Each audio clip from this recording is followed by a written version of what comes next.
2, 1. How we doing out there, Foothill Pokemon League? This is your admin, Dave, and right here I have a very special guest.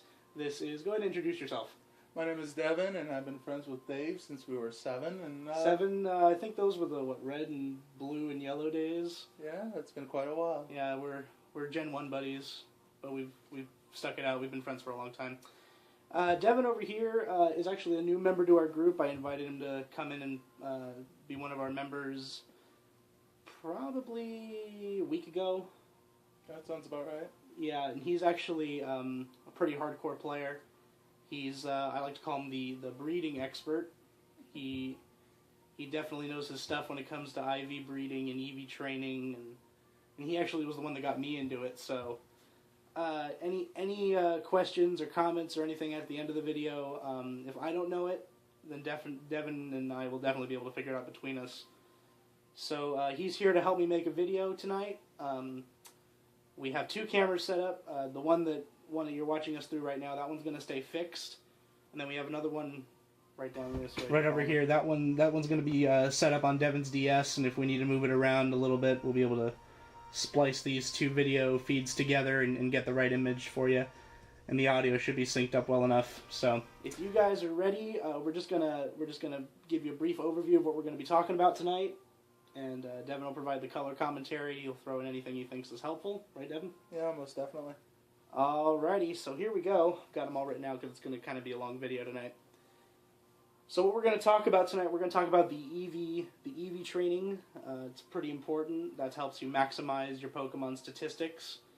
You can maximize them in 2 stats, or you can spread them out. There's different builds you can make, and those are available. There's a lot of different builds out there, and they're posted to websites like Nugget Bridge and Smogon, and yeah, we use those definitely. Smogon's more for your single battle type stuff, which is probably what you guys are going to be using. Yeah, we're going to be using a lot of Smogon stuff here in the Foothills Pokemon League, but as our tournaments grow and we get more entrants and we get more participants and more people in the group, we're probably going to branch out and do more VGC style stuff, so we'll have more 2-on-2 battles, and we're going to need to know how to do double battles correctly, and that's where Nugget Bridge is going to be a good website for you guys to reference. And in the EV training, there's a few ways to do it. We have the super training method, which was introduced in Gen 6. So X and Y, you get the ease of super training, which is nice.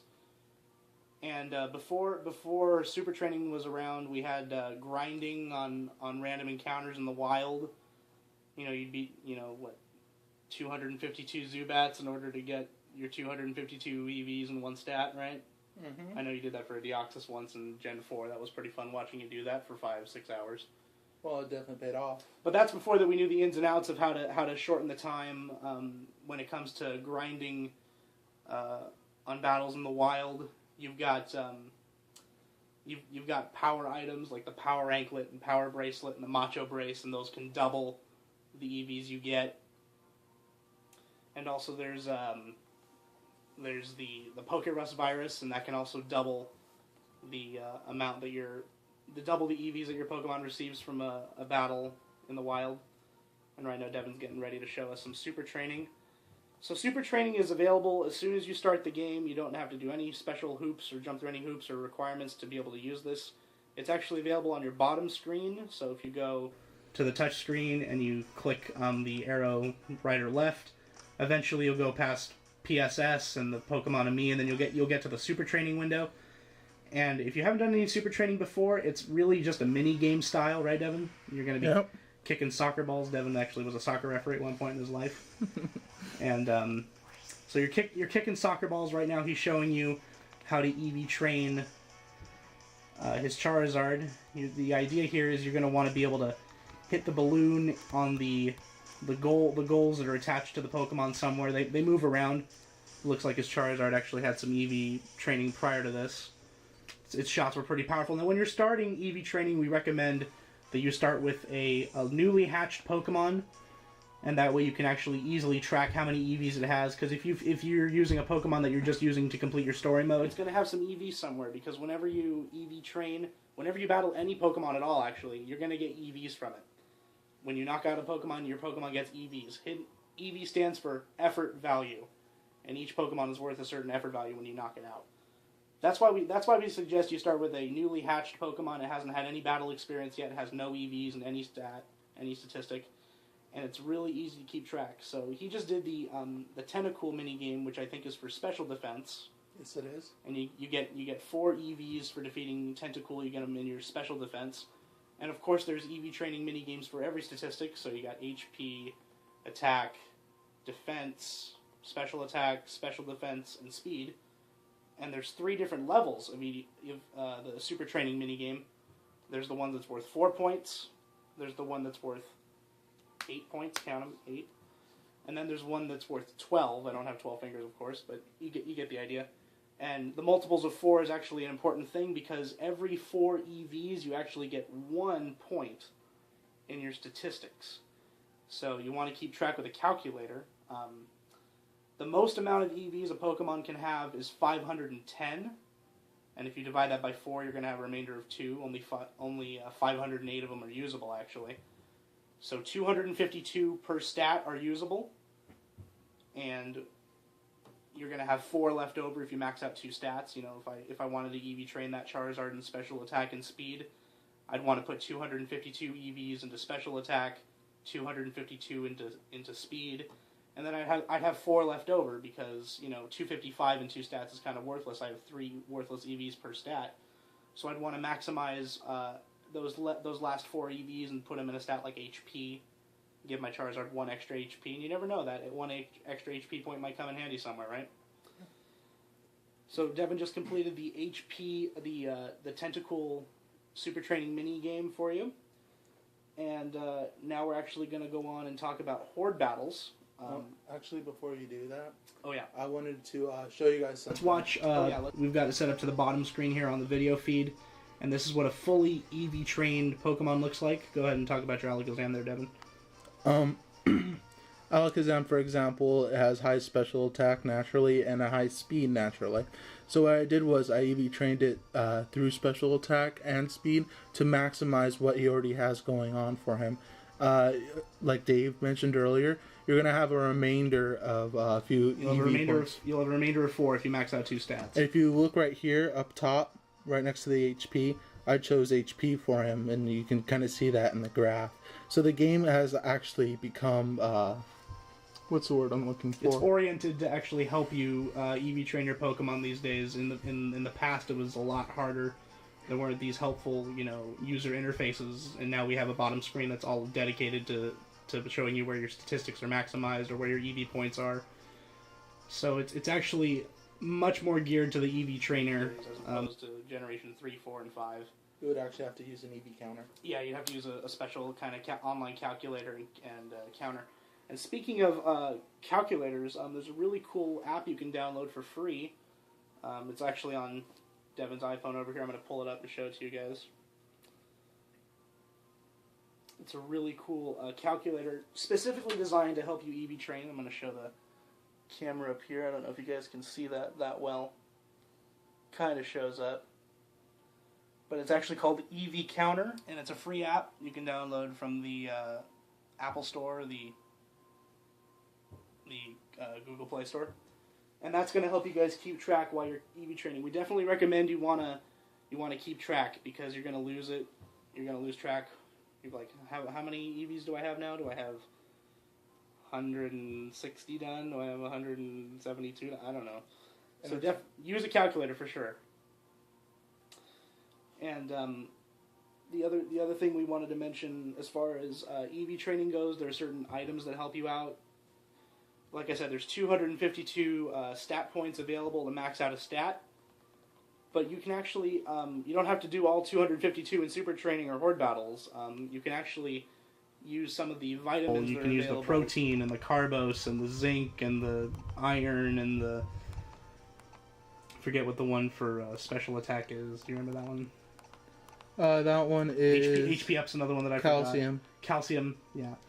And those vitamins are actually really cool. Before you start EV training at all, before you start doing Super Training or Horde Battles, you're going to want to put... you can use up to 10 EV... You can use up to 10 vitamins per stat. And what I mean by that is a vitamin is worth 10 EVs on its own, so you can put 10 vitamins and that'll equal 100 stat points in a certain stat of your choice. He showed his Alakazam earlier. I'm sure he used 10 vitamins in his special attack and 10 vitamins in his speed, and that's going to maximize those two stats. It's going to get him 100 EVs really quick right off the bat, and then all you really have left to do is 152 EVs, which is a lot quicker. And the super training is fairly quick, and if you get high enough rounds in the super training, you'll actually unlock the secret super training, which is the 4th level, but you can only do that once you have a fully EV trained Pokemon.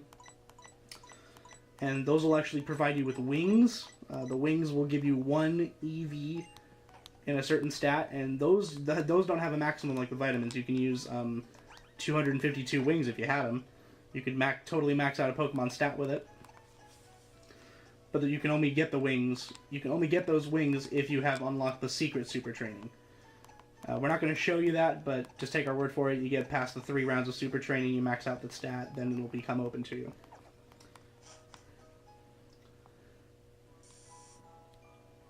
So now Devin's going to be able to show us a horde battle, right, Devin? Yep, most definitely. Alright, so he's going to find a patch of grass. And the easiest way to unlock a horde battle is with the Pokemon move Sweet Scent. You can use it outside of battle. Oh, just ran into a random battle. Sorry about that. Forget this encounter, but the horde battles are really cool. You get 5 Pokemon at a time. They're all worth their regular EVs as if you ran into them individually.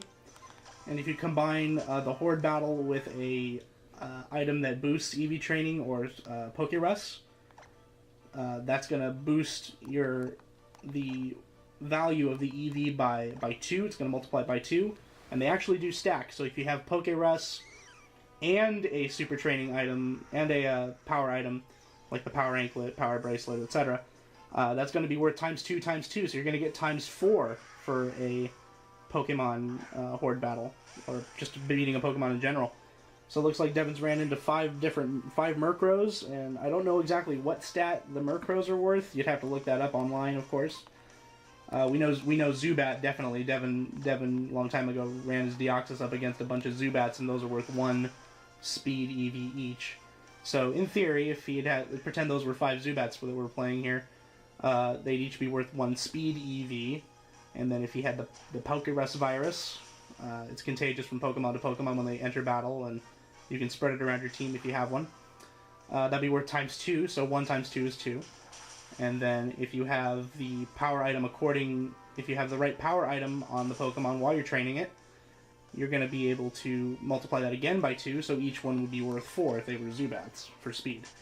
Of course, Murkrow is not worth, as far as I know, 1 speed. And I don't know exactly which one it is, but you can look all this stuff up online. You just Google the Pokemon's name, and it should be available on Cerebi.net.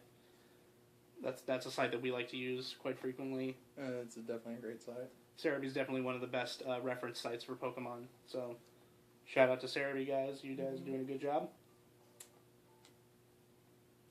And that's basically as far as we know about EV training. We've actually heard there is one other method that involves grinding up berries in a certain location in the game, but we don't know. We're actually not too familiar with that method yet, so we're not going to show that one to you tonight. But again, Google that on Cerebi. You'll find all the information on that 3rd way of EV training. So now we're going to move over to IV breeding, which is actually where some of the battles are won and decided when it comes to who's EV trained the best. EV training, obviously, it's in the name. EV is trained on, so you can change it. You can decide where the statistics are going to be spread around. You can decide, hey, I'm going to put my effort into speed and special attack. But as far as IVs are concerned, you don't get to choose. They're bred into the DNA of the Pokemon, into the coding of the Pokemon. So when it comes to IV breeding, it takes a little bit of forethought, it takes a little planning. The best way that we know how to do it is to start with a Ditto that has 6 IVs. Definitely maximizes the chances. It maximizes your chances. And when you breed Pokemon, each parent will pass down certain IVs to the egg. So if you have a Ditto with 6 IVs, it's not going to pass all 6 along because some of them come from the mother, some of them come from the father. Ditto obviously can play both roles, which is really nice. But Ditto's the key here to start IV breeding. So you look for a Ditto. If you're lucky enough to find one in the wild, kudos to you. Most people, though, they get them through trades online. They get them through cloning. I mean, that's how we got ours, cloning them. And we'll do another video on cloning later. But as far as where to start when it comes to IV breeding, you definitely want to use a Ditto with 6 IVs. And in the breeding process, it's important to consider a Pokemon's nature. There are 25 natures in Pokemon, 5 of them being neutral, so those 5 aren't really going to help you very much. But when it comes to training up and breeding, you take care of the Pokemon's nature while breeding. Again, it starts with Ditto. Ditto can pass along a nature. Any Pokemon can pass along a nature if you have an Everstone. And the Everstone is available as early as Geosenge Town. But when you're breeding Pokemon, you give the Pokemon that has the correct nature to pass along to the parent that has it. That's the one that holds the Everstone. And you only need one parent to have the Everstone. You don't need to have both of them with it. The other Pokemon, like I said, the 6 IV Ditto is going to be holding a Destiny Knot item. Devin's going to pull that up on screen there. And the Destiny Knot will help pass along IVs. So let's, in theory, say that I had a 6 IV Ditto with Destiny Knot, and I had a Pokemon with the right nature. I'm trying to pass that along. It would hold the Everstone. And that Pokemon started with 1 IV. So we have a 6 IV Ditto and a 1 IV Pokemon. The odds of you getting a 2 IV Pokemon or a 3 IV Pokemon are much better than of you getting a 4, 5, or 6. The way it works is, like I said, mother passes down some, father passes down some, and you have to take the egg once it's hatched. You have to take it to a place. Now, here's the disclaimer: you can only do this once you've beaten the game. You have to go to the town that's unlocked at the end of the game. You take your hatched eggs. You're going to take them to, I can't say it, I think it's pronounced Kailude City. Devin's going to pull up a little shot of it right there. It looks like Kailude City. And once you've beaten the Elite Four, you're going to get a ticket to take the train from Lumio City to this place. This is where you're going to have access to the Battle Maison. And most importantly for IV breeding, it's the IV guy. He's located in the Pokemon Center. Devin's going in right now. He's going to be up to the top left-hand side there, right in front of where you would change your clothes in the Pokemon Center. And you talk to him, you show him your newly hatched Pokemon, any Pokemon really, but we're working with newborns here. You're going to show him, and he's going to tell you what stats have the maximized IVs. So it looks like that Pokemon has outstanding potential. He's going to give you that message saying, hey, your Pokemon is really good in this stat, HP. Defense is a good one for it. Special attack, special defense, and speed. So your Pokemon's going to be maxed. If he says all those things, it's going to be maxed in those stats. There's also another thing that he'll tell you. He'll tell you your Pokemon's stats is terrible. And that's if you're breeding for 0 IVs. And that can be important if you're playing a Trick Room team or you want a slow Pokemon on your team. You know, sometimes having no speed, or usually it's the speed stat, but sometimes having 0 in a stat for IVs is important because you want the slowest Pokemon on the field possible, right, Evan? I mean... Or, let's say if your Pokemon gets swaggered a lot and it's a special attacker, what you can do is lower down your attack and take less HP damage from confusion. Exactly. So having 0 sometimes is a benefit. I think it's harder to actually breed for 0 than it is to breed for maximized IVs. But the most important thing is that the IV guy is going to tell you which stats are maximized. So you're going to have to collect eggs from the daycare once you put your parent Pokemon in. And here's the key. You take the 6 IV Ditto and the Pokemon you're trying to breed. You're going to have them have some eggs. You're going to check those eggs at the IV guide in Kailude City. And then he'll tell you what stats are maxed. Then you're going to take the babies, and I know some people out there are going to go, what are you going to do with them? You're going to rebreed them with the 6 IV Ditto. So I hope your Pokemon don't have an Oedipus Rex complex, mating with the mother and all that stuff, but that's the best way to do it in the Pokemon world. You got to take the Pokemon, they're going to get more IVs probably than one parent. If the 6 IV Pokemon, there you go. So he's already got it pulled up. That's a Pokemon that has 0 attack IVs, and the speed stat is also bad. So, but like I was saying, taking the babies that have more IVs and breeding them with the mother, that's going to help push the IVs up and up and up. And actually, I'd like Devin to right now pull up on the Pokemon stats screen. He's going to show you how we mark what Pokemon has what EVs. So every time the IV guy tells you, hey, your Pokemon has great IVs in HP and attack and so on and so forth, there are these little markings that are right under your Pokemon, right under Alakazam there.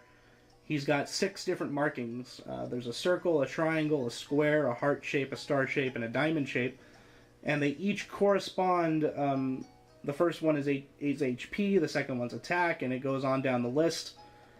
And after he tells you what stats are maximized, you're going to touch that little icon, and it's going to go from gray to black. And that's how you keep track. Okay, this Pokemon has... It's a universal code spoken across all Pokemon players.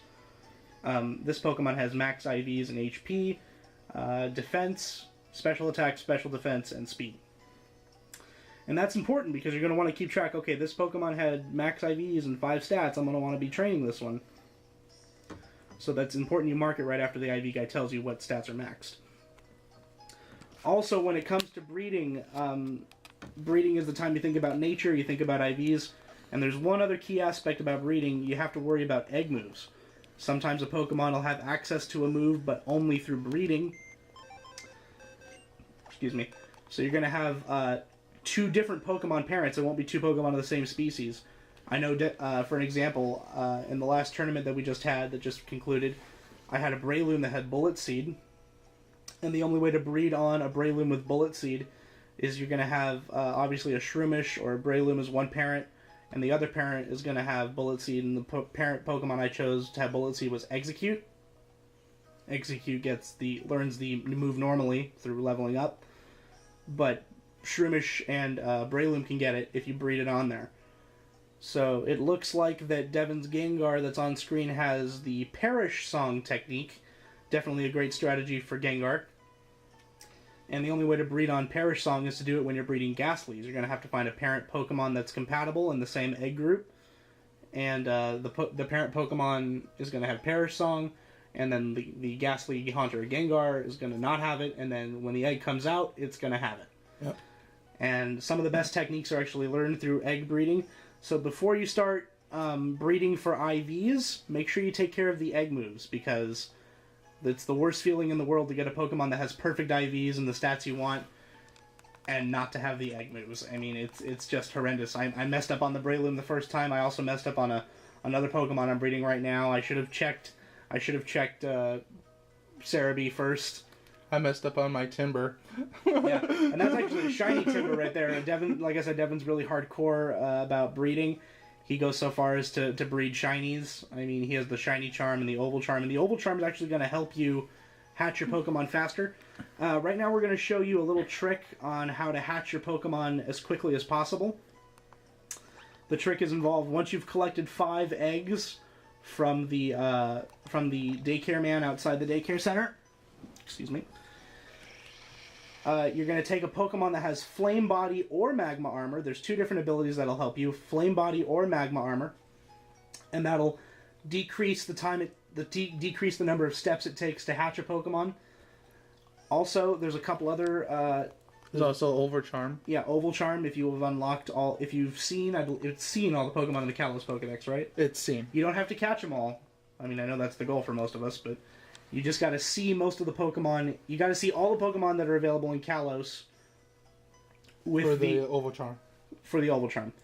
And you have to capture all of them, not just Kalos, but all of them, like National Pokédex, to get the Shiny Charm. Yeah, for those of you that are going to go all hardcore after this video is made, and you want your Shiny Charm to help you breed Shinies, you got a lot of work cut out for you. You got to capture 700. There's 721 Pokemon, but you only need 718 of them. You don't need all 721 because we haven't unlocked Diancie yet, or Volcanion. You don't need Arceus and stuff like that either. Arceus, so I guess event Pokemon you don't need. Yeah, event Pokemon. But you don't need those event legendaries to unlock your Shiny Charm. Again, I'm not that involved that I'm breeding for shinies. When I get shinies, it's usually because they're clones, and like I said, we'll make another video on clones. But definitely, if you're breeding for shinies, you're going to want that Shiny Charm. So back to the trick that we were talking about for hatching your Pokemon as quickly as possible. You want to get 5 eggs from the daycare man after you've been running around in front of the daycare, back and forth through Camp Fear Town and all the way down the route in front of the Pokemon Center, up and back, up and back. You're going to check with him when he turns around towards you. He'll have the egg ready for you. Once you get your 5 eggs and your Pokemon with Magma Armor or Flame Body, and here's a little tip: make sure it's a Talonflame or Volcarona. They have access to Fly, which is definitely important for this. And they also have the Flame Body ability. You're going to take your Pokemon, you're going to run to the center, you're going to fly to Lumio City, the center of Lumio City, and then you're going to head straight from the Pokemon Center in the center of town. You're going to go straight up to the Lumiose Tower, which is the 5th gym in the game. And then you're just going to start running around the circle around Lumiose Tower. And the best way to do this, so you don't tire your thumbs out, tire your hands out, you can multitask while you're doing this, you're going to want to jam a little something. Jam something small. Usually a little piece of paper will work. A business card is a good one. You're just going to jam that right into the joystick area. Not the D-pad, but above the D-pad, the joystick. You're going to jam it right in there, and then your character will just start running circles around Lumiose Tower. And the only thing that you have to worry about once you've started that process is hitting A or B to move the screen along. And then that's going to be the best way to hatch your Pokemon and not tire yourself out. You can get boxes full of Pokemon done per day. It takes definitely a few boxes full to get your 5 or 6 IV Pokemon. And the reason I say 5 or 6, you don't need 6 usually. You just usually need 5, because most Pokemon are going to be better suited to being physical attackers or special attackers. Sometimes they're not even attackers at all. Sometimes they're going to be stallers. You've got your Chanseys and Blissies and Sableyes of the world, and those actually don't really need all 6. Sometimes they don't even need 5. Sometimes you can get away with 4, but we recommend definitely 5. We definitely recommend 5.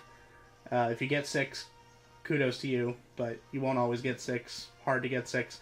Because, like I said, some of the IVs are passed down from the mother, some are passed down from the father, and always one IV is going to be randomly generated through the game itself, so you can't guarantee yourself 6. You can usually guarantee yourself 5 once you've gotten 2 parents that have 5 to 6 IVs each, right? Mm-hmm. And if you're definitely the overachiever and you want to get shiny Pokemon, I suggest getting 2 parents, both with 6 IVs. That way you can guarantee getting 5 IVs every single time. Like I said, make sure you worry about those egg moves while you're in that process. Nothing worse than getting that shiny Pokemon or that 5 or 6 IV Pokemon. It's missing that one egg move. I mean, baby Pokemon that have their egg moves are so valuable out there for trade bait. I mean, between the two of us, we've got a Larvitar that's got, Dragon Dance and Outrage. Oh, I can actually pull it up. Do you want me to do that? Yeah, you can pull it up on screen. He's been running around Lumiose Tower, and you're just going to keep doing that until your Pokemon start to hatch. But that's the best trick that we know. So he's gonna show you some of the Pokemon that have egg moves and show you what we're talking about. I know that Ferroseed with Leech Seed's a good one. Sableye with Recover is a great one. Obviously that Breloom I made for the tournament, the Bullet Seed Breloom, definitely a good one. And the Perish Song Gengar that we showed you earlier. So it looks like we're pulling up some 6 or 5 or 6 IV Pokemon that have their egg moves, and they happen to be shiny as well. There's a Larvitar. It's got the Dragon Dance. Go ahead and scroll them. Let's see what your box is holding there. Is that Coughing with Pain Split? I'm assuming that's the egg move there. Yeah. Okay, and then you got Bagon with Hydro Pump. That's pretty cool. Let me see. Turtwig has got the superpower. That's pretty cool. Grassy Terrain and Seed Bomb. It's level 1. Level 1, definitely. Cleffa, I believe the egg move there is Aromatherapy. The only way to get that move onto Cleffa. There you go. Heracross with Arm Thrust. If you've got a Mega Heracross once you Mega Evolve it, it'll have Skill Link. and arm thrust and rock blast and pin missile. Those are all going to hit 5 times each. That's really cool. Dust Skulls right there has got, what's the egg move there, Devin? Is it Pain Split or is it? Honestly, I don't know. I think it's Pain Split that's the egg move there. Anyway, guys, some of the best techniques for Pokemon are definitely available through egg move breeding, so make sure you take that into account. The belly drum Marill there. Get +6 attack and just half your life. Definitely. Azumarill is one of the best OU Pokemon out there, and I say OU means overused. The tier ranking system is something that Smogon.com has definitely been working on over the last few years. So if you want to check out what Pokemon are ranked where, you've got your Uber tier and your overused and your underused and your borderlines and so on down the list, rarely used, never used. And there's actually a Little Cup tier as well on Smogon. And the one thing actually that we didn't mention is when you're hatching Pokemon, you can use your O powers. Once you've collected all the different O powers in the game from Mr. Bonding, and then you raise your popularity enough in Lumio City, and the easiest way to do that, Devin tells me, is to buy a bunch of Premier Balls from Pokeball Emporium. From the Pokeball Emporium, so you raise your popularity enough, then you'll get the hatching O power, and that's going to help speed up your egg hatching crusades. And of course, you can level up your O powers. The more you use them, the more they grow. The more you use it, the more it grows. And I believe that's pretty much everything that we wanted to cover in this video as far as EV training and IV breeding is concerned. This is definitely going to be some useful information if you want to reference it for your own training for the tournaments that are coming up. I definitely want to thank Devin for coming out tonight and helping us. I mean, he did all the playing. I was just talking. I mean, if it wasn't for him, I'd have a real hard time making this video on my own. But guys, definitely take all this information into account. Foothill Pokemon League subscribers, please come and play in our next tournament. It's going to be really fun. We're going to be opening the registration up as soon as the tournament we're involved in concludes. I'm pretty sure Devin's going to be there. It's going to be fun. Look out for him. He's really strong. I mean, you think I'm strong. This guy can kick my butt 6 out of 7 days of the week if I'm lucky. Oh, I don't know. The last few times you kind of whooped my ass. It's debatable. I mean, I was kind of using some of the Pokemon I cloned from you, so we'll see. Anyway, guys, this has been your admin, Dave, and my name is Devin. And we are going to be signing off, and we will see you in the next video.